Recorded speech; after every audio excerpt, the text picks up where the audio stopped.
Madame Pauline n'est pas la femme de Ben Archat, et son bouygues de la rue de Chazelle n'a rien à voir avec le château fort du défunt. Mais Charlotte n'a rien à voir avec mes fonds de bouillon. Ça n'a rien à voir. Mais ça n'a rien à voir. Ça n'a absolument rien à voir. Ça n'a rien à voir. Ça n'a rien à voir avec l'intelligence. Le communisme n'a rien à voir là-dedans. Ça n'a rien à voir avec moi. C'est pour le cinéma ou la télé? Le meilleur détective du monde, les pires criminels de Gotham, une Batmobile enragée et un Bat-spray anti-requin, deux films qui à première vue se ressemblent beaucoup mais qui en fait n'ont rien à voir. Bienvenue dans Rien à voir les films, épisode 19, une émission où toutes les 2 semaines on parle de 2 films, on les compare, on les décortique pour trouver des points communs et des points de divergence, et bien sûr on fait des digressions pour parler de tout et n'importe quoi en lien avec le cinéma et avec ses films. Et d'ailleurs si le podcast vous plaît, vous pouvez bien évidemment le noter, le partager à vos amis, à votre famille qui aiment le cinéma. Et aujourd'hui, on est bien évidemment avec Benjamin. Bonjour Benjamin. Bonjour. Et c'est toi qui as choisi les films dont on va parler aujourd'hui. Quels sont-ils et pourquoi ? Alors c'est The Batman, sorti en 2022. Ouais. Et le film Batman de 1966, qui est dérivé de la série homonyme. Éponyme. Oui. La série du même nom. Voilà. J'ai Donc, voulu faire le beau parleur, mais... Ouais. Non. Aujourd'hui, une émission spéciale super-héros, et donc de quoi ça parle The Batman ? Alors dans The Batman, on suit un Batman en début de carrière, ça ne fait que 2 ans, qui combat le crime dans les rues de Gotham. Et dans cette routine-là, un méchant va arriver qui s'appelle le Riddler, ou l'homme mystère, mais ils ne font pas la traduction dans la VF. Non, c'est le Riddler. Non, c'est le Sphinx. Dans ce film-là, non. C'est Riddler... Alors j'ai dû regarder la VFQ. Peut-être. Parce que moi, ils disent le Sphinx. VFQ qui est la version française québécoise, pour ceux qui ne savent pas. Où ils n'ont pas d'accent. Et donc, il affronte l'homme mystère, qui laisse des énigmes sur des lieux de crime, donc dans des scènes macabres. Et cet homme mystère cherche à exposer au grand jour la corruption qui régit au sein des institutions de la ville de Gotham. Et donc, le but de Batman, ça va être de découvrir quelle est cette conspiration autour de toute cette corruption et surtout d'arrêter ce criminel, ce meurtrier, parce que le Riddler est un meurtrier. Et voilà, c'est de doser, en fait, de savoir juger où est le bien, où est le mal, remettre en question ses propres convictions. Qu'est-ce qui fait de lui le chevalier noir de Gotham. Chevalier noir, qui pour l'instant ne s'appelle pas vraiment Batman. C'est un surnom que lui donne justement le Riddler. Et lui s'appelle Vengeance. Je suis la vengeance. Je suis la vengeance. Et donc ouais, quand on pense aux adaptations de Batman en live, on pense souvent aux films de Nolan, aux films de Burton, et on oublie souvent de citer la première adaptation dans les années 60, en 1966, de Batman. Donc dans ce film qui s'appelle Batman, dérivé de la série qui s'appelle Batman. Et c'est donc un film qui est sorti entre la saison 1 et la saison 2, et à la base ça devait être d'ailleurs l'épisode pilote, et en final ils en ont fait un vrai film. Et c'est un ton assez différent des autres adaptations, puisque c'est une comédie, donc. Très second degré.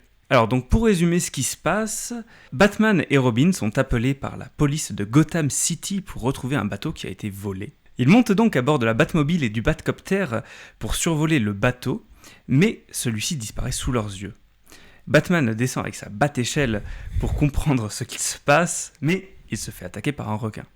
Heureusement, il dispose d'un bat-spray anti-requin pour l'éliminer, et le requin piégé explose en mer. Après une conférence de presse où Batman flash sur une journaliste soviétique, ils vont donc essayer de comprendre qui est derrière le coup, et comprennent rapidement que tous les plus gros méchants en liberté se sont alliés pour capturer Batman. On a donc le Joker, le Sphinx, le Pingouin et la femme chat. Grâce à la Batcaméra, Batman comprend que le bateau n'était qu'un hologramme et va donc partir à bord du Bat-canot pour retrouver la bouée qui projetait ce bateau. C'est une occasion manquée de l'appeler le Bat-bateau, ça aurait été très drôle. Mais justement, je pense que c'est parce qu'il ne pouvait pas l'appeler le bateau, Oui. et du coup c'est Bat-canot, c'est même pas Bat-canoë, c'est le Bat-canot. C'est comme quand son téléphone il a la batterie pour Mais surprise, cette bouée est aimantée. Batman et Robin sont attachés par leur ceinture et sont à la merci des méchants qui leur envoient des torpilles depuis leur sous-marin nucléaire achetés de manière parfaitement légale. Batman a réussi à réussir les 2 premières torpilles grâce à son émetteur radio. C'est pas un bat-émetteur radio, c'est juste un émetteur radio. Mais celui-ci n'a plus de batterie. Pour la 3e, elle explose et c'en est donc fini de Batman et Robin. Sauf qu'en fait, non. Un marsouin s'est interposé et a donc sauvé nos 2 justiciers masqués au dernier moment. Les criminels vont donc essayer de capturer Batman autrement. Ils vont capturer le plus grand milliardaire de la ville, Bruce Wayne. Et ils vont donc envoyer la journaliste soviétique du début du film, qui est en fait la femme chat. Elle se charge donc de le draguer, et de l'attirer dans son appartement, tout ça sous les yeux de Robin et d'Alfred, qui observent la scène sur le bat-écran miniature de la Batmobile. Bruce Wayne réussit finalement à s'échapper du repère des criminels, et il retourne en costume de Batman pour sauver la journaliste, sauf qu'il y a une bombe dans le repère. Batman court donc dans toute la ville avec sa bombe dans les bras, n'arrive pas à s'en débarrasser sans mettre en danger les passants, et finit par la faire exploser en se protégeant derrière des tubes en métal. Après une nouvelle énigme, Batman et Robin comprennent que les méchants veulent capturer les dirigeants des Nations Unies, composés des États-Unis d'Amérique, du Royaume-Uni, de la France, de l'Espagne, de l'Allemagne de l'Ouest, de l'URSS, on est en 1966, du Japon, d'Israël et du Nigeria. Pour ce faire, les méchants, qu'est-ce qu'ils font ? Ils déshydratent les corps des gens, ce qui les transforme en poudre, et ils peuvent ensuite les réhydrater plus tard, ce qui permet de les transporter ailleurs. Alors moi je sais pas comment c'est possible, mais Batman il comprend tout, parce qu'il est trop fort, c'est le meilleur détective du monde. C'est Batman. C'est Batman. Eh oui. Et il déjoue le plan des méchants, réhydrate les politiciens en mélangeant les poudres de tout le monde, ce qui mélange leur personnalité, et c'est la fin du film. Donc bon, effectivement, on comprend très vite qu'on n'a pas du tout affaire au même style de film, puisque d'un côté, on a donc une comédie très légère, et de l'autre, on a un film beaucoup plus moderne, dans le style des super-héros, de ce qu'on fait en ce moment. Donc effectivement, le premier point du film, ça va être en termes d'ambiance, en termes de ton, et voilà, c'est pour évacuer l'idée principale dès le début. Bien sûr. Sur quoi tu as envie de démarrer ? Parce que je pense qu'on a beaucoup de points qu'on pourra aborder. Bah, comme tu as dit, sur le thème déjà, alors, les années 60, c'était pas pareil que maintenant. Batman, c'était un héros de comics très lumineux, en fait, comparé aux autres. C'est surtout parce qu'à l'époque, il y avait un code pour les comics de censure et qu'il fallait pas que les histoires soient trop sombres, trop violentes, etc. Donc, Batman n'y a pas réchappé. Ce qui fait que la série était dans le même esprit, un esprit très drôle, second degré, relativement méta, entre guillemets, pour l'époque, ce qui est assez marrant à voir maintenant, presque 80 ans plus tard. C'est vrai. 60 ans plus tard, pardon. Et alors que The Batman, en 2022, donc on est vraiment dans l'image moderne de Batman, donc qui est un héros sombre, souvent mis en opposition avec Superman. Donc voilà, d'avoir ces deux facettes-là, parce que Batman, c'est un détective, et donc ça marche mieux quand c'est des histoires un peu sombres, et l'histoire de The Batman... par beaucoup d'aspects, fait penser à Seven de David Fincher. Oui, tout à fait. Le réalisateur Matt Reeves ne s'en est pas caché. Plus à Zodiac, pour le coup. Toujours de Fincher. Oui, voilà, c'est un peu un mélange des deux. Ouais, dans l'esprit... Zodiac, parce que le Riddler donc, a une façon de parler qui ressemble à celle du Zodiac. Il laisse des codes derrière lui, pour que Batman les déchiffre. Donc, un peu le fonctionnement, le modo d'un tueur en série tel que le Zodiac. Donc forcément, voilà... Ça veut dire, c'est la chose la plus évidente, c'est le thème, l'aspect des films qui clashent, mais il y a plus que ça, quand même, on va développer. Ouais, un peu plus. Si on commence par le début du film, les films s'ouvrent avec des voix off, alors pas forcément, on a des génériques mais tout, mais on va dire que le début du film, Linky Pete, c'est la voix off. Dans The Batman, c'est Batman qui est le narrateur, qui fait un état des lieux de la situation. Son journal de bord. Un journal de bord, exactement. Un peu à la Star Trek, tu sais, journal de bord du capitaine. Bref. Et il raconte un petit peu l'état des lieux. Voilà, ça fait 2 ans qu'il est installé. C'est Halloween, c'est la soirée où les gens sortent masqués, où ils vont en profiter pour commettre des crimes. Il a réussi à instaurer une certaine peur auprès des criminels, justement, où dès qu'ils voient apparaître le Bat-Signal dans le ciel, et qui voient un coin d'obscurité, ils se disent putain, ça se trouve Batman va sortir par là. Ils deviennent tous complètement parano. Dans le Batman de 66, c'est un narrateur externe qui fait davantage de la recontextualisation pour ceux qui n'ont pas vu la série en fait, et qui présente Batman, qui c'est Batman, c'est un justicier, machin, il a son petit masque, il résout les crimes et tout, il bosse avec la police. Avec une bonne voix des années 60, genre Batman and Robin are fighting crimes today. Tu vois, genre, ça fait vraiment pub pour une Cadillac. Et donc qui présente aussi les méchants, c'est les méchants, puisque on retrouve tout le casting de la série, à l'exception de Catwoman qui a été recastée pour le film. Mais voilà, c'est les méchants de la série qui sont là. Ils sont tous réunis, c'est un énorme crossover en fait. Voilà. Parce que, alors j'ai pas regardé la série, j'ai vu que le premier épisode, celui où il est dans la boîte de nuit et qui danse comme ça. Batman qui enchaîne les maîtres de shot. Exactement. Non, il prend un jus d'orange. Il prend juste un jus d'orange, mais qui est empoisonné. Et du coup, il tombe dans les pommes. C'est un punch très fort, quoi. un peu corsé. Mais oui, comme tu l'as dit, c'est un gros crossover parce que comme méchant, on a, donc comme tu l'as dit, Catwoman, le Mystère, le Joker et le Pingouin. Ouais, D'ailleurs, le Pingouin qui est joué par Burgess Meredith, ok. qui est l'entraîneur de Rocky, donc Mikey, Ah, dans le film. Voilà. ok. Et ça, je l'ai vu que récemment, je fais ah, mais oui, c'est lui. Mais c'est totalement lui. Et tu Ok. vois, et en plus, c'est marrant parce que, bon, outre le nez, le monocle et tout, il a les mêmes mimiques. Hmm. T'as l'impression que quand il s'énerve, il va dire à Rocky frappe plus fort. Tu vois, pour le coup, c'est très comic accurate, donc Ouais. fidèle aux comics. Ouais, c'est ça. De l'époque. Après, oui, en fait, les comics, ils ont beaucoup évolué. Ils ont aussi été inspirés Ouais. par le cinéma. Donc, l'un fait profiter l'autre, forcément. C'est ça. Non, mais voilà, c'est vraiment le Joker à ses parapluies piégés, pardon. Le Sphinx, il a ses grosses énigmes qu'il laisse un peu partout, des trucs très tirés par les cheveux. D'ailleurs, les réponses Putain. sont impossibles à deviner, mais c'est ça qui est marrant en fait. C'est ça le gag, c'est que ils te sortent des trucs. Alors, je te saurais même pas te le dire, mais les réponses, jamais de la vie. Pour donner une idée à ceux qui n'ont pas vu le film, mettons, l'énigme, c'est qu'est-ce qui est rouge et qui pousse dans un arbre.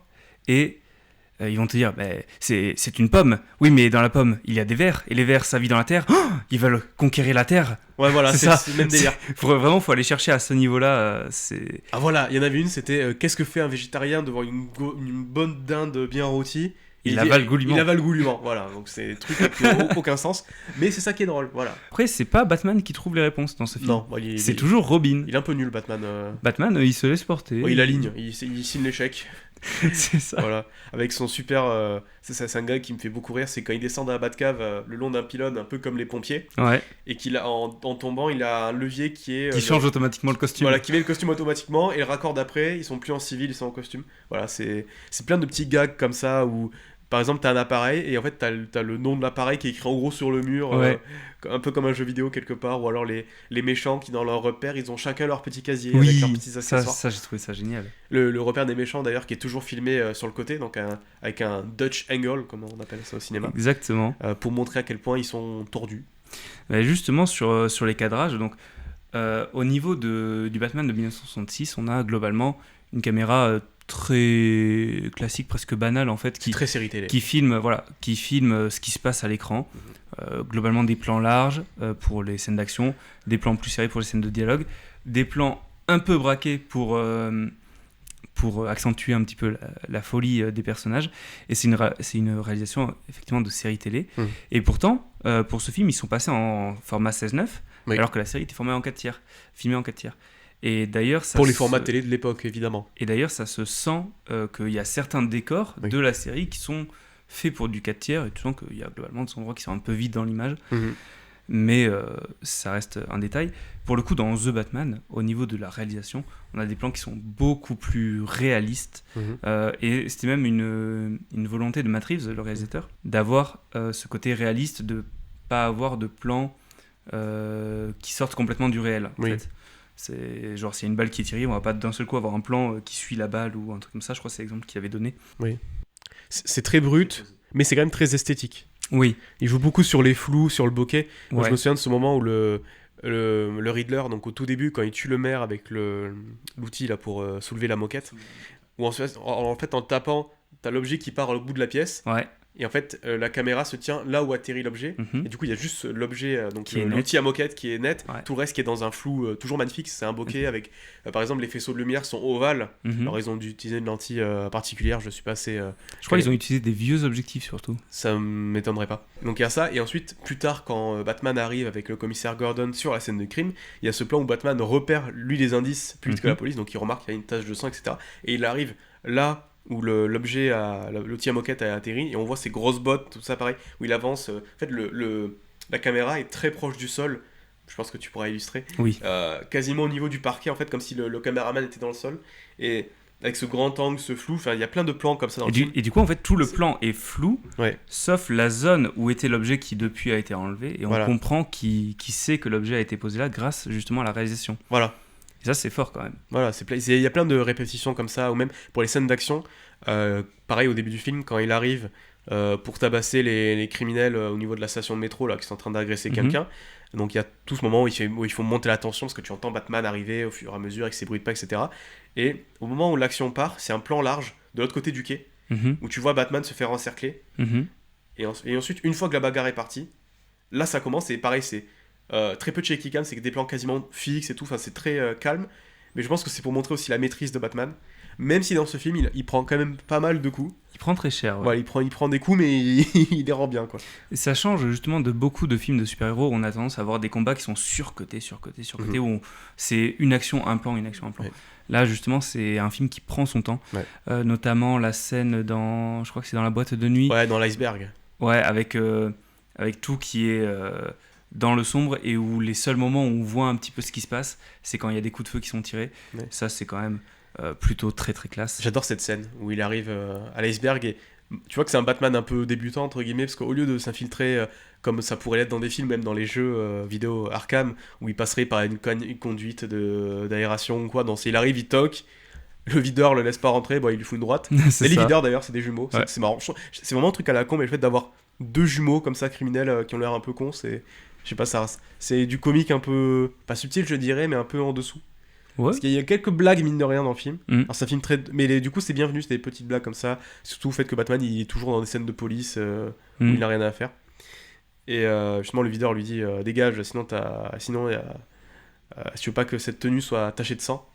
Et il dit la tienne ou la mienne. Voilà, c'était ce genre de petite punchline. Ton sang ou mon sang? Ouais, man. Précise. Bientôt, c'est presque un peu les répliques des années 90 que tu pourrais avoir par Schwarzenegger.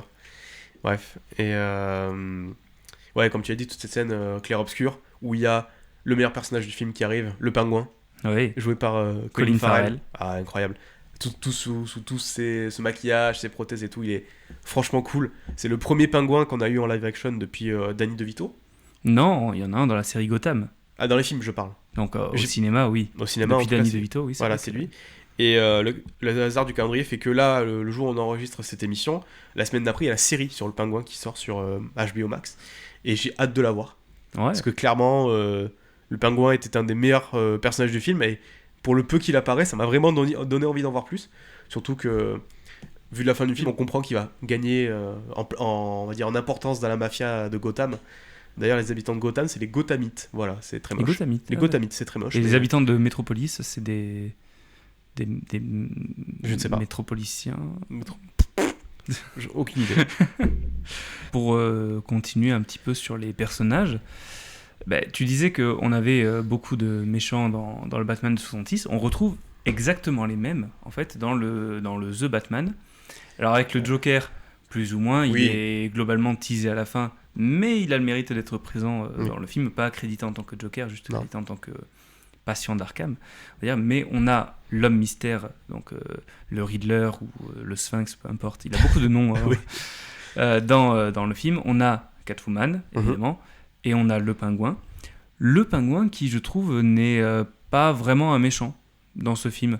C'est un mafieux, enfin c'est en fait alors on va dire c'est un méchant, c'est un terme qui veut pas dire grand chose, mais c'est pas un ennemi de Batman en fait. Indirectement, non, il a besoin de lui pour découvrir et c'est un obstacle, mais c'est pas son adversaire principal. C'est ça, il est ici, c'est un trafiquant de drogue, il gère sa boîte, il gère ses trafics, mais il est pas là pour mettre des bâtons dans les roues à Batman. Il est mêlé à l'affaire parce que tout le film est une enquête en fait. Oui.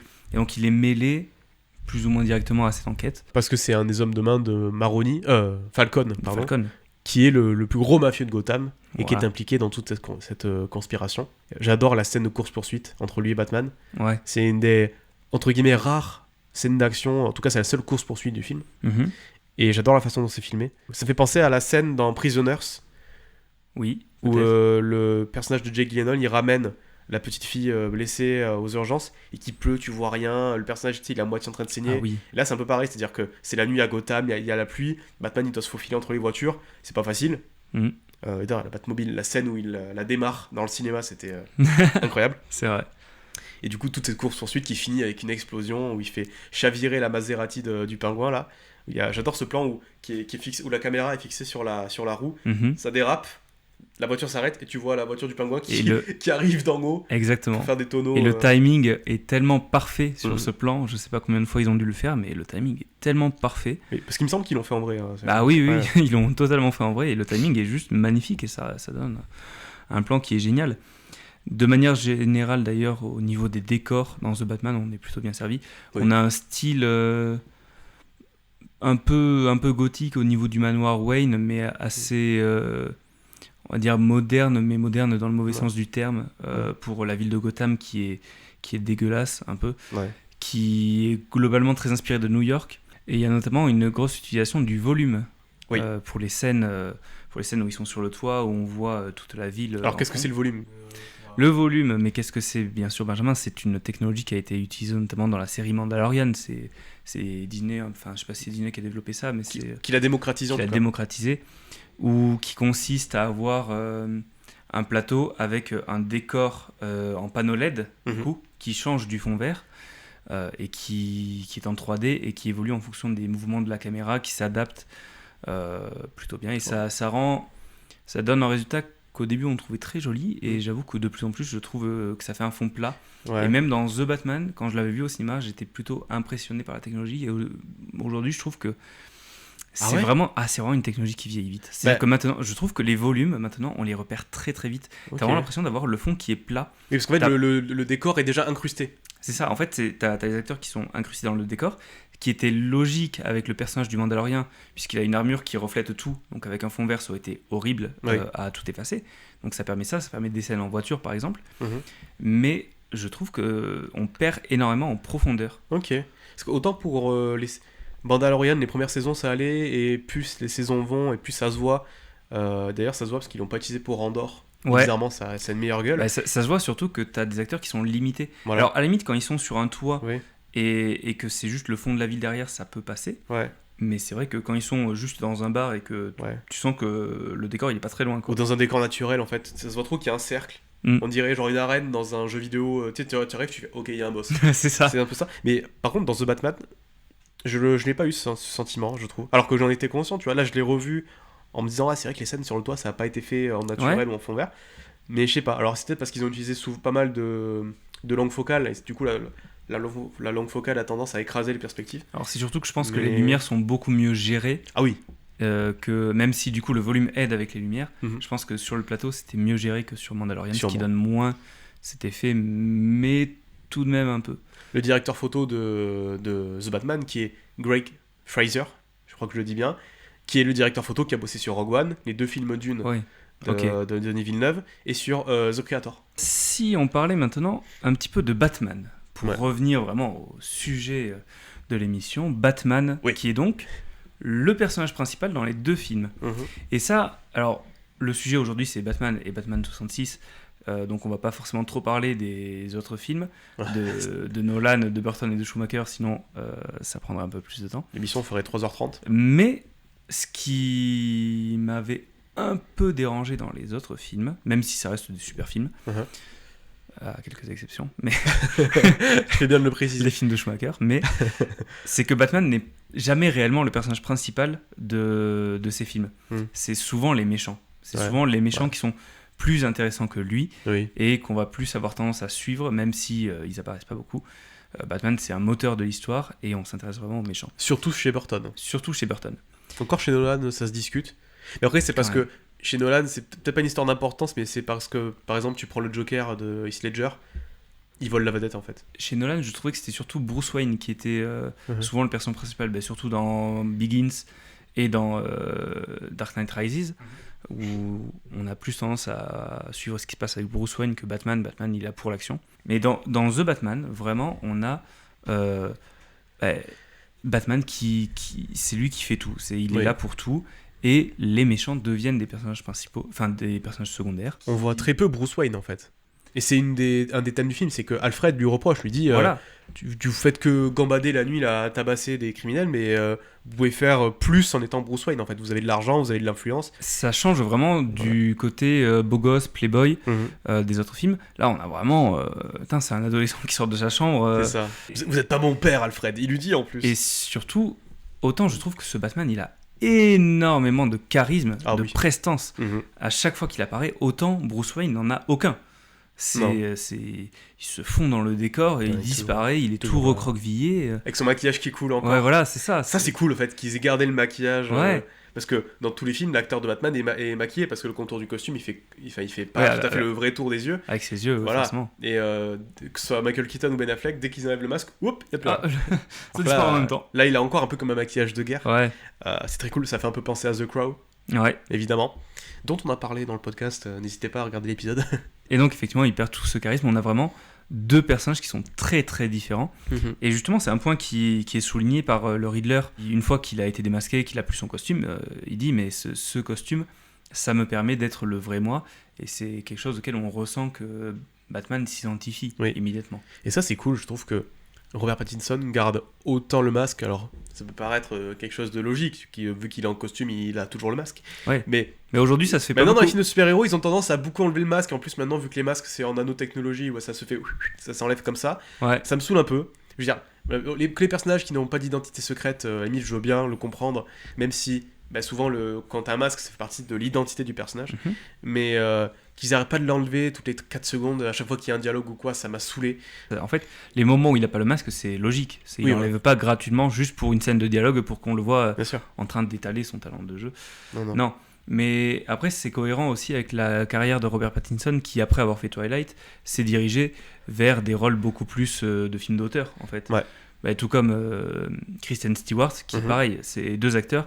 Ils ont dit, bon, on a fait Twilight, c'était hyper populaire, on est devenu super connu, maintenant on fait plus que des films d'auteur. Ouais. Et Batman s'inscrit vraiment dans cette idée de cinéma d'auteur, super-héros. C'est ça. Voilà. Pattinson qui revient avec Blockbuster, parce que 2 ans avant, donc il était revenu pour Tenet, de Christopher Nolan.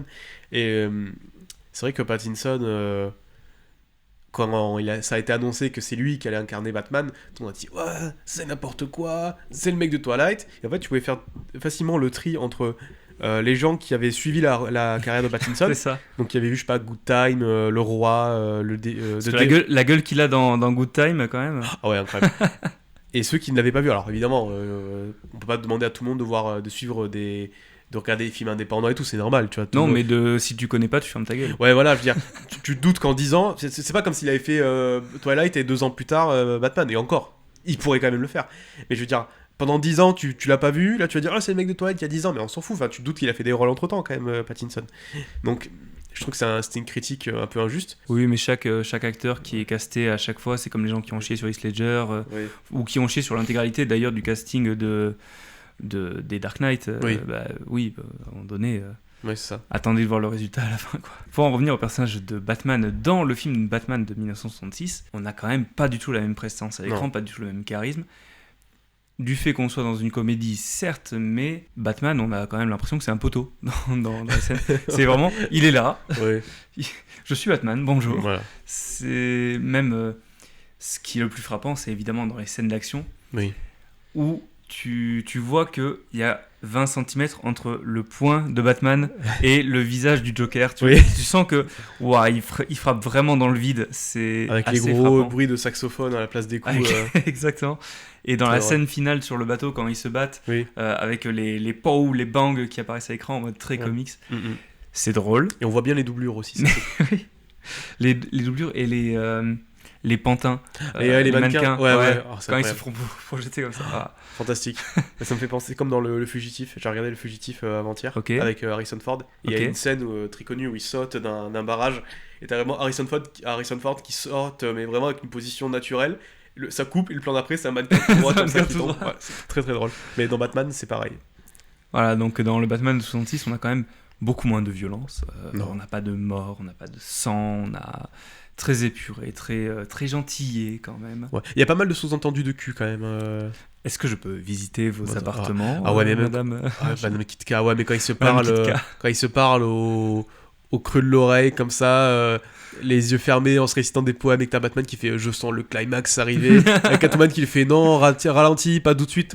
Oula, qu'est-ce que je regarde là, c'est bizarre. Que même Robin, à un moment donné, il rebaisse l'écran, Oui. le bat écran miniature. C'est ça. Il fait bon, on va les laisser là. Avec Alfred dans la voiture, ils sont en live comme ça. ils savent que ça risque de partir, voilà. Alfred d'ailleurs qui a un masque Oui. dans cette scène pour pas se faire repérer, Non. attention, pour pas que quelqu'un dise mais attendez, mais vous êtes Alfred, je vous reconnais. Après, Non. je pense pas que les gens connaissent le majordome d'un millionnaire. Bon, on sait jamais. Tu connais le majordome de Mark Zuckerberg, toi? Oui, c'est Thibaut. Ah merde, ok, d'accord. Tu le reconnaîtrais avec son petit masque. Ah, avec le masque, non. Ouais. Batman a beaucoup moins de charisme. Par contre, Bruce Wayne a beaucoup plus de charisme dans le Batman de 66, toujours. Oui. On sent qu'on a vraiment affaire à un millionnaire, enfin un milliardaire. Ah non, dans 66, il est millionnaire. Il était que C'est millionnaire. sans l'inflation.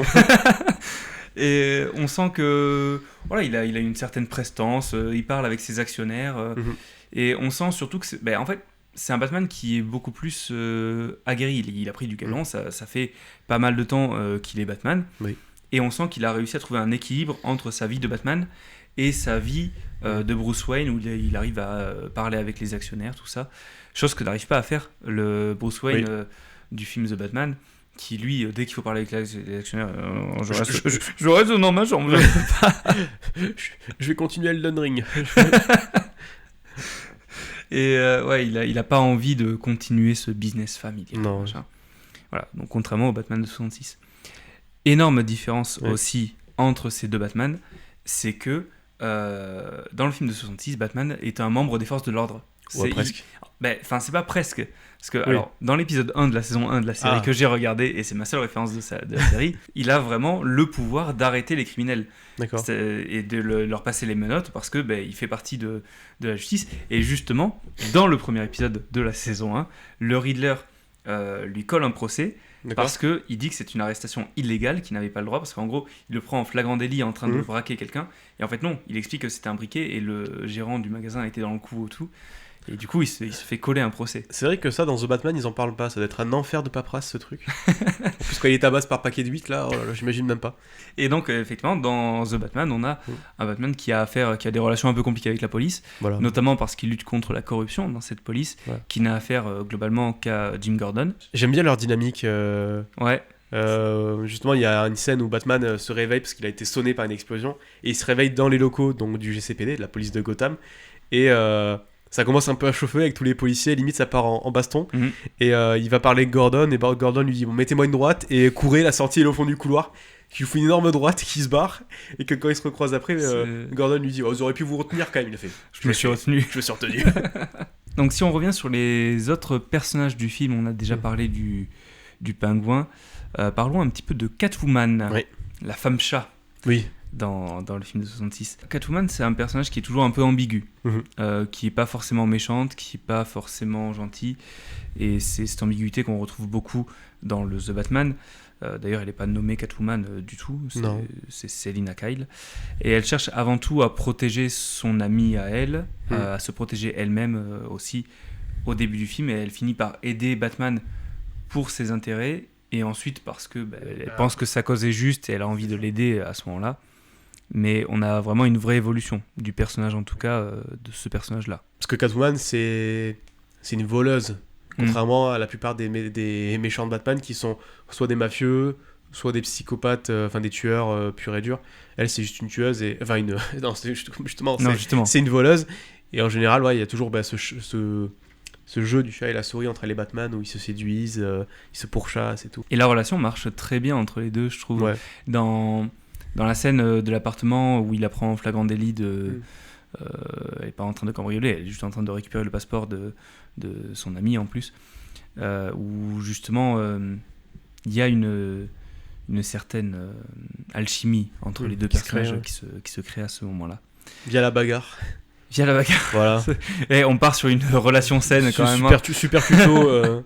Dans le film Batman de 66, pour le coup, on a affaire à une vraie méchante qui joue une double identité. Du coup, alors elle joue pas avec sa vraie identité, elle s'invente une identité de journaliste soviétique pour aller séduire Batman et Bruce Wayne, les deux en même temps de toute façon. Sans savoir que c'est la même personne. Sans savoir que c'est la même personne, bien sûr. Et c'est une grosse différence aussi entre les deux films. Ouais. C'est que dans le film de 66, tous les méchants se sont alliés entre eux, alors que dans le The Batman, c'est chacun pour sa gueule. C'est vraiment tous pour leurs intérêts, pour leurs propres intérêts. Même les mafieux qui font partie de la même organisation se tirent dans les pattes. Finalement, il y a toujours le rat au milieu, on ne sait pas trop lequel c'est. Le pingouin le dit à Falcon à la fin du film, quand il se fait choper par les flics, il lui dit maintenant c'est moi le boss, bien fait pour ta gueule.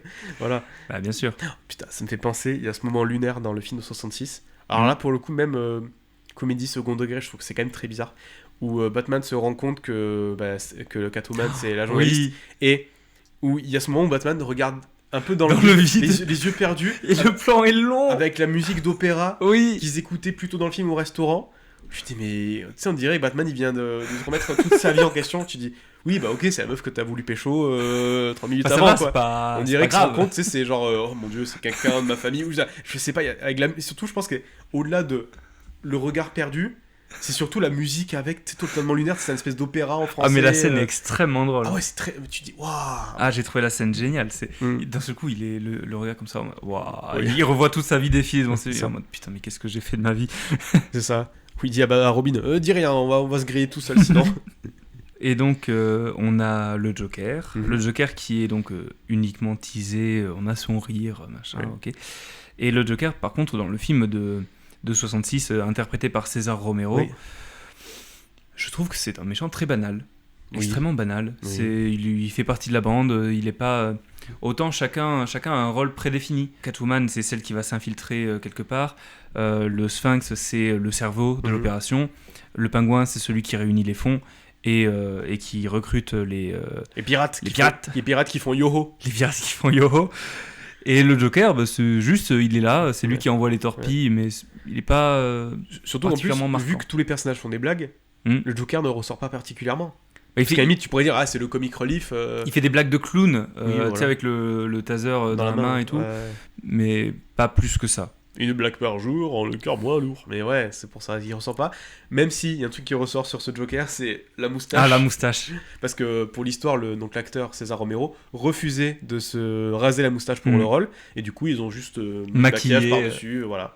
Et du coup, la En moustache. soi, c'est pas si choquant, mais c'est vrai que ça fait bizarre. Ça le rend singulier, on va dire. C'est Parmi les ça. Jokers. C'est ça. Des fois, je m'imagine Jack Nicholson avec, avec une moustache, ça pourrait être drôle. D'ailleurs, tu parlais du Joker, donc de The Batman, Mhm. qui est joué par Barry Keoghan, Mhm. que vous avez sûrement vu dans Les Banshees d'Inisherin ou dans Saltburn. Oui. Voilà. Qui dans ce film, donc comme tu l'as dit, il apparaît qu'à la fin, où on le voit à moitié, tout ça. Mais il était aussi dans des scènes coupées, Ok. où il rencontre... En fait, Batman va le voir à certains moments du film, pour l'aider à comprendre. En fait, Batman lui demande au Joker... je comprends pas comment le Riddler il fonctionne, aide-moi un peu à rentrer dans sa tête. Et j'aime bien comment ils ont approché le rôle du Joker dans ce film, où il sera apparu, on va dire, 3 minutes de plus. Mhm. C'est vraiment pas beaucoup ces scènes-là. Ou une espèce de... Un peu comme dans Mindhunter, tu vois, où ils vont voir d'anciens tueurs en série pour comprendre comment ils fonctionnent, plutôt qu'un adversaire à part entière. Ça aurait pu être intéressant. Ça crée un début de Voilà. relation entre les deux aussi. C'est ça. Mais après, c'est très particulier, parce que d'un côté, tu dis... Ouais, c'est cool le Joker, mais ça serait bien de voir d'autres méchants. Mais d'un autre côté, il a l'air très cool ce Joker, un peu défiguré, vraiment brûlé. Puis Barry Keoghan, c'est un bon acteur. Donc Mhm. j'aimerais bien voir ce qu'il peut apporter au rôle. Mais même si ça reste un rôle, on va dire, dans le 2, donc The Batman 2 qui va sortir dans 2 ans, même s'il garde ce rôle-là d'analyste quelque part, ça, Ouais. ça peut être suffisamment intéressant, je trouve. Pas besoin de le mettre en antagoniste principal. Ouais, les Jokers, on en a vu beaucoup. Oui. Surtout ces dernières années, ça a beaucoup fleuri. Et c'est souvent pas forcément des propositions très différentes d'un Non. film à l'autre. Le Joker, je pense qu'on a un petit peu fait le tour. J'aimerais beaucoup avoir un Mr. Freeze, par exemple, Ouais. en ennemi principal. Mr. Freeze, qui est un personnage très complexe, très Mm. torturé, qui a pas du tout été bien servi, on va dire, par Schwarzenegger dans Batman et Robin. Mais je pense que ça pourrait être... Et qui collerait très bien à l'ambiance de The Batman. Oui. D'ailleurs, le logo de The Batman en bleu, le The Batman Donc, 2, c'est pas un visuel officiel. c'est pas officiel. Mais ça pourrait. le film va se passer en hiver, ça c'est sûr. Donc si ça se passe en hiver, potentiellement, on pourrait avoir Mr. Freeze. Voilà. Je pense On que fait c'est un des peu, plans trop, sur la comète, hein, un mais, peu trop fantastique. Il y a des rumeurs qui parlent de la cour des hiboux. Et ça va être très très cool. Ça peut être très cool. Parce que voilà, ça se passe en hiver, parce que The Batman se passe en novembre. La Mhm. série sur le pingouin se passe une semaine après. Ah, et Et du coup, ça vraiment, on enchaîne. Ça enchaîne, voilà. Ok. Et The Batman 2, selon les dires de Matt Reeves ou je sais plus quel ce producteur, se passera aussi quelques semaines après la série du pingouin. Donc on va dire début décembre. Après, Mr. Freeze, dans la série Gotham, il avait été plutôt bien adapté, je trouve. Je sais pas, j'ai il, pas- il me semble. Oui, il me semble que je l'avais vu. Mais ou même dans le jeu vidéo Arkham, Ah oui. c'est un personnage, le combat contre Mr. Freeze dans Arkham, c'est un personnage qui peut être adapté à un univers très froid et réaliste. Froid, j'ai fait une blague sur le froid. Oui. enfin, de manière générale, la plupart des méchants de Batman, même Bane, qui sont un peu plus fantastiques, ils peuvent très bien s'intégrer dans l'univers Batman. Bien On sûr. l'a vu dans Dark Knight Rises, Bane, Oui. il choque pas plus que ça, voilà. Non, après, c'est un peu chiant parce que t'enlèves des trucs qui sont vraiment inhérents au personnage. C'est-à-dire que Bane, c'est vraiment, il a la super force du sérum et Batman, il devra toujours avoir un autre moyen que le physique, en fait, pour le battre. Alors, je dis pas que dans Rises, il est raté du tout, tu vois. Mais si jamais ils le refont au cinéma, j'aimerais qu'ils le fassent vraiment, à 100%, tu vois. Je dirais, on a déjà eu la version réaliste dans Dark Knight Rises. Je pense qu'on est bon. Et comme tu disais pour le Joker, où il y a peut-être plus grand-chose à raconter, c'est parce que maintenant, dans le Joker, on est beaucoup dans le côté anarchiste, misanthrope, on vit dans une société, alors, ce qui peut être très bien, mais c'est vrai que pour en plus avoir revu le film de Burton avec Jack Nicholson, où il est certes très flippant par moments, mais il a quasiment plus maintenant ce côté clown, en fait. Ouais. Et ça m'étonnerait que le Joker de Barry Keoghan, il ait cet aspect-là, si jamais on le revoit. En tout cas, l'aspect anarchiste, vraiment, de vouloir détruire la société, comme ça, on le retrouve déjà dans le Sphinx, Oui. donc dans le Riddler du film The Batman. C'est le méchant principal du film, il est obsédé par ces énigmes depuis tout petit, il est anti-système, et surtout, il pense que Batman peut être son allié pour combattre les ultra riches. C'est un Philippe Poutou des temps modernes. Et il a un petit peu ce même objectif aussi que Batman à un moment donné, de combattre cette corruption. Pas du tout les mêmes méthodes. Non. Et c'est pour ça qu'ils pensent qu'ils peuvent être alliés alors que non. Pas du tout. Voilà. D'ailleurs, c'est marrant cette scène où du coup Batman va voir le Riddler à l'asile d'Arkham et il parle. Et en fait, Batman croit comprendre que le Riddler connaît son identité secrète. Oui. Et du coup, il regarde dans le vide en mode ah merde, je suis fini, tout ça. Et en fait, en l'écoutant parler, il se rend compte que en fait non, il a pas capté, il a pas fait le rapprochement. Et je trouve que du coup, Robert Pattinson joue très très bien cette scène. Voilà. Malgré le masque, malgré juste tout, avec son regard. Visiblement, on peut quand même réussir à bien jouer ça avec la gestuelle, avec le regard. Et dans le film de 66, le Riddler, donc c'est la tête pensante du groupe, il pose des énigmes. Alors, bien sûr, les personnages ne sont pas abordés en profondeur, on ne connaît pas leur passé ni rien du tout. Donc on ne sait pas pourquoi cette obsession des énigmes, mais on retrouve ce costume vert un peu plus pétant, on retrouve les points d'interrogation, vraiment des trucs qui évoquent le Riddler. Voilà, c'est son costume, même Jim Carrey avait ce costume vert avec les points d'interrogation, c'est quelque chose qu'on retrouve beaucoup. C'est fou que Jim Carrey, que c'était genre peut-être un des meilleurs castings pour ce rôle, et que ce soit quand même et le film est quand même raté, mais c'est ça. Mais c'est vrai qu'il y a quand même des bons côtés. D'ailleurs, en parlant de rater, le plan du Riddler dans The Batman, le fait d'inonder la ville, alors c'est bien, mais ça va pas emmerder les riches. ça a totalement l'effet inverse de ce qu'ils souhaitent. C'est plus dans le côté créer l'anarchie, tout détruire, quoi.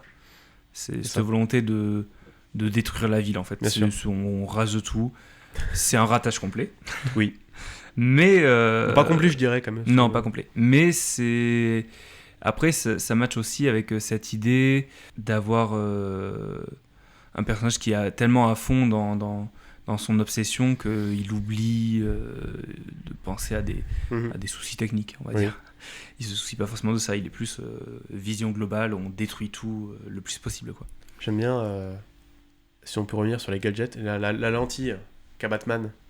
Où il peut regarder, rembobiner ensuite tout ce qu'il a vu, tout ce qu'il a entendu. Et quand il y a ce moment où justement il file la lentille à Catwoman pour qu'elle la porte en descendant dans le club, parce qu'elle y travaille, il y a tout ce passage où il faut faire attention, juger sur les apparences. J'aime bien cette scène. Il y a une espèce de petite tension un peu... Avec le mec, il vous a pas regardé dans les yeux. Ah oui, regarde-le. Ce mec profondément bourré et relou. Encore une fois, il y a un côté très moderne qui détonne beaucoup de la relation Batman-Catwoman du film de 66.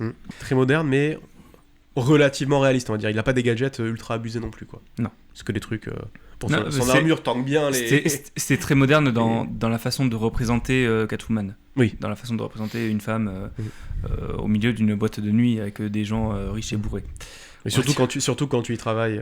Ce qu'on retrouve dans les deux films, le point commun des deux films, ça va être ces énigmes qui sont distribuées au fil du film et qui font avancer le récit. Dans le Batman de 66, donc on l'a dit, elles sont complètement tordues. Ça permet de faire passer des messages à Batman de manière plus ou moins direct parce que les énigmes qui sont diffusées, elles sont diffusées au monde entier. C'est-à-dire que vraiment, elles sont affichées dans le ciel par des fusées. En plus, ils citent la marque de la fusée, c'est un peu bizarre, mais c'est des fusées qui sont lancées dans le ciel et qui tracent les énigmes en forme de nuages à la vue de tous, mais que seul Batman peut déchiffrer de toute façon. Bien sûr, parce que c'est le meilleur détective du monde. Et elles sont basées principalement sur des jeux de mots. Là où dans The Batman, on va partir d'un jeu de mots pour aller chercher un peu plus loin en complément avec des symboles, des trucs, des cryptogrammes. Des cryptogrammes. Ouais. Dans les deux cas, quand t'es spectateur, tu ne peux pas trouver la solution. Non. C'est pas comme dans d'autres films, j'ai pas d'exemple en tête.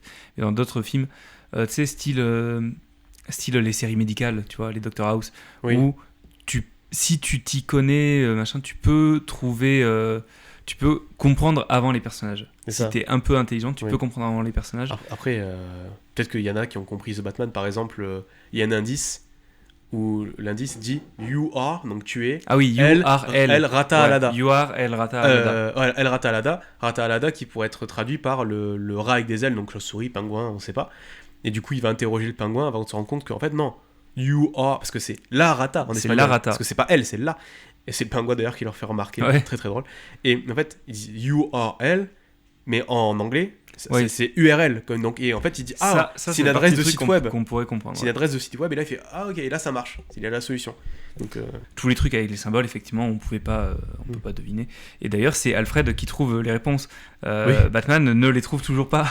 Batman comprend les jeux de mots, mais Batman ne décrypte pas les symboles, ça. Mais parce qu'Alfred il est super fort en mots croisés, donc c'est pour ça. Mais putain, celui-là il est compliqué. Enfin si, après c'est lui qui trouve le fait que c'est vrai. qu'il y a que certains symboles qui reviennent et du coup ça fait le mot drive. Voilà. Donc il doit récupérer une clé USB. Ouais, d'ailleurs, pareil, le fait que ce soit un outil de moquette, moi je savais pas ce que c'était en fait. Ouais, c'est vrai que tu peux essayer de deviner. On dirait vaguement un truc pour racler, mais tu sais pas forcément que c'est un truc pour racler la moquette, quoi. Ouais. Et effectivement, c'est le policier qui lui dit mon oncle il fait ça. Et il est plus intelligent que Batman lui aussi, finalement. C'est ça. Est-ce que Batman c'est le meilleur détective du monde ? Non, il est nul. Il est nul. Ah oui, j'ai un point sur Alfred et Dory. C'est-à-dire que Dory, le personnage de Dory, est présent dans les deux films. Ah ouais ? En gros, donc dans tous les films Batman, t'as Batman qui vit chez lui avec Alfred. Oui. Et dans ces deux films, il y a Alfred et il y a un autre personnage féminin, Dory, qui est aussi là, qui la femme de ménage en gros. Ouais. Et c'est les deux seuls films où elle est présente. La femme de ménage a l'air d'avoir un poste plus important quand même. Mais c'est pas expliqué trop. On dirait une espèce de majordome. C'est la bonne quoi. Comme une secrétaire en fait. Ouais. Mais non, le secrétaire c'est le rôle de Alfred qui ouvre les lettres et les colis piégés. Et Dory, elle est là. Surtout qu'on sait pas forcément si elle sait pour Batman, a priori non. Non, je pense pas. Elle est là, elle vit ici. Parce que le fait que Bruce l'appelle en disant il va se passer quelque chose de terrible, parce qu'il sait que Alfred est en danger et qu'elle dit oh c'est déjà arrivé. Pareil, elle aurait pu se dire comment il savait. Je sais pas. C'est vrai que c'est très flou. C'est un personnage qui est juste présent, qui sert à un moment, voilà. Elle est sympa. Ouais, elle est cool. On a par contre dans ces deux films un aspect politique assez important. Dans The Batman, dans le Batman de 66, on a à un moment donné une certaine prise de position quand même politique de Batman qui décide effectivement d'inverser les personnalités des politiciens pour qu'ils réussissent à mieux se comprendre peut-être. C'est pas fait exprès justement ? Si, c'est totalement fait exprès. Ah, c'est pas fait par erreur ? Ben non, parce que, alors justement, en gros, j'ai un doute. Ce qui est montré, c'est que, donc c'est une blague dans le film, c'est-à-dire qu'on te dit, ils sont hyper importants, les dirigeants des Nations Unies, c'est quand même les gens les plus importants sur cette planète, c'est des politiciens, quoi. Les seuls moments où on les voit, ils sont tous en train de se gueuler dessus, chacun dans leur langue respective, ils n'arrivent pas à s'entendre. Et justement, c'est Robin qui suggère d'inverser les positions, de mélanger un petit peu les poudres comme ça. C'est vrai. Et pour qu'ils réussissent mieux à se comprendre, et Batman dit non, on va quand même pas faire ça, et au final il le fait. Et je trouve que c'est une certaine position un peu anti-système de la part de Batman, de dire c'est vrai qu'ils nous cassent les couilles nos dirigeants, n'est-ce pas? Emmanuel. Et alors que dans The Batman, il se met au service de la mère, et ce Batman qui va venir un peu protéger pas forcément les intérêts des politiques, mais au moins essayer de Ce qui est vivre mieux pour dans un Gotham. monde, voilà, de ce qui est mieux pour Gotham. Encore une fois, ça reste sa vision de ce qui est Oui. mieux pour Gotham. Donc on a une certaine prise de position. Après, les enjeux, du coup, dans le Batman de 66 sont beaucoup plus grands en Oui. soi, puisqu'il Oui. s'agit du monde, Oui. là où on reste à l'échelle de Gotham. D'ailleurs, il y a une blague très douteuse, je trouve. Quand ils remettent les dirigeants dans leur... justement, pas dans les bons corps. D'ailleurs, il y a le français qui est habillé comme Louis de Funès dans Les Gendarmes, c'est très drôle. Mais il y a une blague où je me suis dit, c'est un peu douteux, je sais pas si c'est fait exprès, où ils foutent le... L'Allemagne de l'Ouest dans Israël. Ouais, c'est ça. Oui. Ils foutent l'israélien dans l'allemand, tu fais... Mais justement, et en fait, c'est Je sais pas. c'est pas une blague douteuse, c'est justement l'idée de mieux se comprendre. Oui, d'accord, non, mais je me dis, je sais pas, je trouve ça bizarre. Surtout qu'en plus, l'allemand, il est vraiment montré comme un mec qui crie très fort avec un accent comme ça, tu fais... Oula. Alors, tous, ils sont très très clichés. Ouais, oui, non, justement, mais l'allemand, enfin, j'aime ils ont beaucoup pris un l'anglais. cliché, quoi, très allemand, Ouais. c'est pas... Et justement, dans l'idée de mieux se comprendre, Oui. peut-être, ça passe aussi par là. Oui. Ça aurait pu être encore plus raciste dans les années 60, on va pas se mentir. Ah bah, alors, le Nigeria, Oui. qu'est-ce qu'il fout là? Je pense qu'ils se sont dit qu'il fallait un pays d'Afrique. Et C'est ça, Ils ont dit. c'est pour représenter... Enfin, Je sais pas. je trouve qu'il y a quand même des pays qui sont choisis un peu au hasard. Je pense qu'ils ont voulu prendre un panel, tu sais, genre Après, quelques pays d'Europe, Putain, Amérique. c'est vrai que j'ai pas vérifié comment est-ce qu'ils avaient remixé les gens, mais est-ce qu'ils ont mixé États-Unis, URSS par exemple? Parce que Non. ça serait intéressant de voir justement quel pays ils ont mixé avec quel Non, pays. je crois que justement l'allemand est dans le soviétique. Titre. Ouais, non. J'ai rectifié ma phrase. Attends. L'allemand est dans le corps du soviétique, mais c'est Non, c'est pareil. c'est pire. Surtout que, bon, pour en revenir à The Batman, tu dis, il prend on va dire, le parti, entre guillemets, de la nouvelle maire de Gotham. En même temps, son adversaire, c'est le maire corrompu, mort. Donc, il n'y a pas 36 possibilités, quoi. Mais à part peut-être refaire des élections. Je sais pas comment ça se passe quand t'as un candidat qui meurt aux US, mais bon, ok, pourquoi pas. Surtout que c'est même pas qu'il meurt, il se fait assassiner. Il y a toute cette scène à la fin où justement, et c'est ça, ce qu'on disait tout à l'heure sur le fait que c'est un Batman très à la dure, c'est non, je sors, je les tape et je rentre me coucher. Et justement, à la fin, il se rend compte qu'il peut être plus que ça, il peut être une lueur d'espoir, voilà, où il guide les gens avec le fumigène à travers l'inondation. Batman devient Amnesty International. Ouais, c'est ça, voilà. Oui, ensuite, il aide les gens à se mettre sur les brancards pour qu'ils se fassent téléporter, où il tient la main de la femme jusqu'à ce qu'elle soit hors de portée. Je trouvais que c'était une belle image, où il est tout couvert de boue, là. C'est une belle note pour un film aussi dark. Et puis, en plus, il y a Nirvana, donc c'est trop cool. Et la musique, on peut faire un petit aparté sur la petit musique, aparté bien sur la sûr. musique. Bon, celle de 66, classique, c'est celle de la série, avec le thème très connu, où il y a la transition... voilà. Batman. C'est ça. Et la musique donc de The Batman, c'est vrai qu'on peut un peu plus se pencher, qui est faite par Michael Giacchino. Pareil, autre compositeur De Rogue One.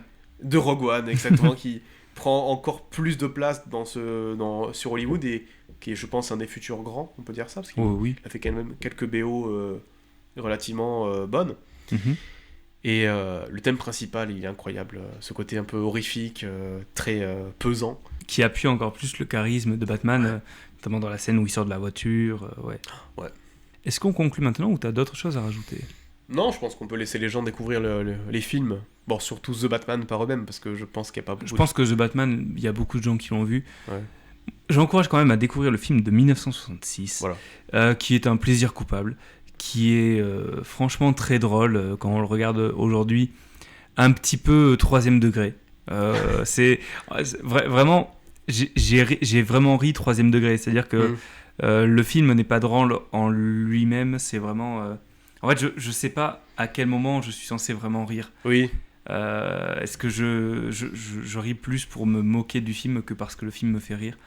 Mais c'est un film qui s'apprécie quand même beaucoup aujourd'hui, je trouve. C'est ça, en plus, il fait 1h30, ça, c'est plutôt bien rythmé, je trouve.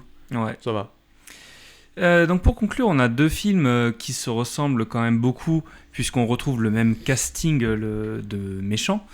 On retrouve certaines intrigues qui s'entremêlent, mais on reste quand même très très loin en termes de ton, notamment, c'est le truc le plus flagrant, Oui.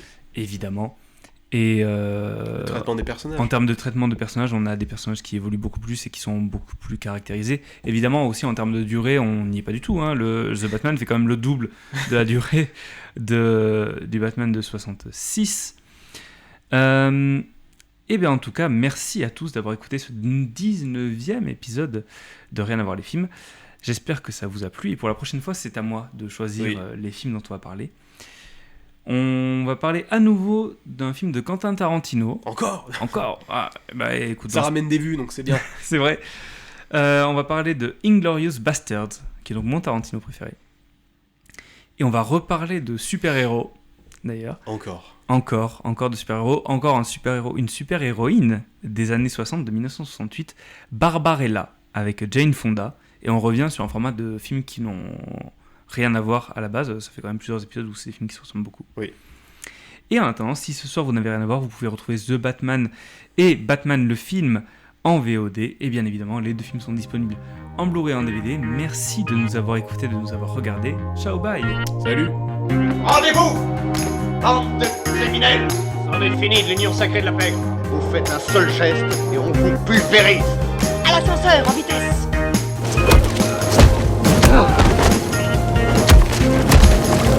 Un vengeance. Un poisson a happé le pied au-dessus de l'océan. Où il y a du poisson, on trouve des pingouins. Mais attention, le poisson est l'aliment des chats. C'est peut-être la femme chat. Get out of here, freak. You hear me? That little suit's gonna get all full of blood. Mine or yours. Ah, Batman, quelle noblesse dans le geste chevaleresque de ce marsouin. Noblesse de la part de cet animal de s'être placé sur la trajectoire de cette torpille. Mon préféré, c'est le bat élévateur. Oui. La poutre pour s'élever, c'est la batte poutre élévatrice. Oui. Enfin, c'est vraiment marqué en plus dessus. C'est génial. C'est chelou quand même.